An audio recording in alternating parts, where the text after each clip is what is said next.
If you've created a movie or a screencast that you want to share with your coworkers so they can put it in their Google Classroom, there's an easy way to do that. Well, I guess easy is, there are a few steps you need to follow to make sure that the permissions are correct.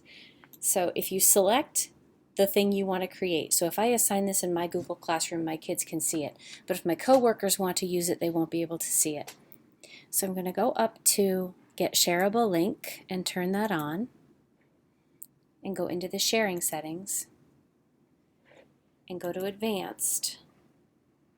Right now, anyone at Wayne Highlands can see this.